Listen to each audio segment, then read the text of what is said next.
أهلا بكم أعزائي المشاهدين في قناة مرجو مامز كورنر مع تيتا ميري والأكل الصحي. كل سنة وانتم طيبين يا حبايبي. احنا لسه صايمين صيام الميلاد المجيد اللي مدته 43 يوم وفيهم أكل سمك، وكل يوم في القناة بنعمل أكلة يا إما حلو يا إما حادق، والصيام خلاص قرب ينتهي خلاص. فالنهاردة بقى هنعمل شريمب بطريقة جديدة سهلة وحلوة قوي قوي.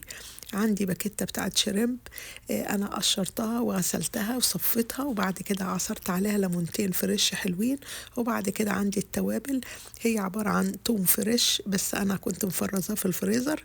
أخدت حتة كبيرة كده مع رشة كمون، رشة كزبرة ناشفين، رشة فلفل أسمر، رشة ماجي، رشة ملح، ورشة بابريكا. وأخدت كله ده على بعضه كده ودعكته حلو لأن التوم عندنا مفروم.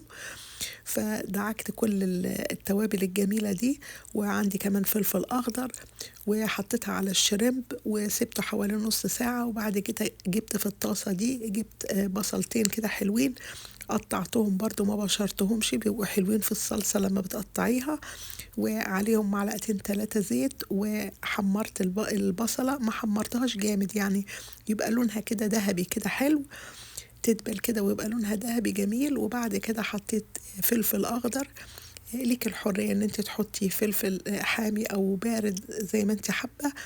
انا حطيت كام قرن فلفل خضر مع البصلة.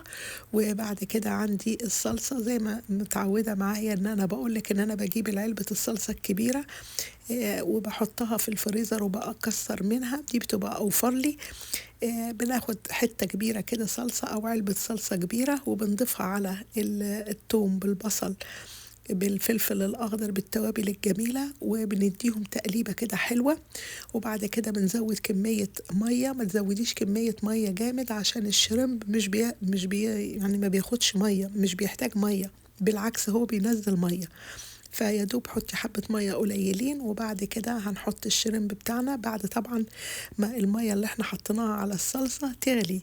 ما تحطيش قبل ما يغلي الصلصة بتاعتك تغلي، لأنها هتزفر السمك أو هتزفر لك الشريمب. لازم الصلصة تغلي في المية، المية بالصلصة يغلوا حلو، وبعد كده نضيف عليهم فيهم الشريمب وبنديها غلوتين كده. الشريمب مش بياخد سوا، لأن لو كترتي سوا على الشريمب هيبقى زي الجلد كده مجلد كده وهيبقى زي البلاستيك. فالشريمب مش بياخد سوا، يدوب غلوة كده. وبعد كده هنرفعه على طول من على النار، وكده بكده هتكوني عملتي أحلى وأطعم صينية شريمب بالصلصة. بأمانة ربنا خطيرة، طعمها حلو جدا جدا. طبعا أول ما بتقعد كده ما بتتقدمش سخنة، لأ، بتقعد شوية كده الشرمباية تاخد من الصلصة كده وتشرب من الصلصة، وتبقى ليها طعم جميل. وبألف هنا، باي باي.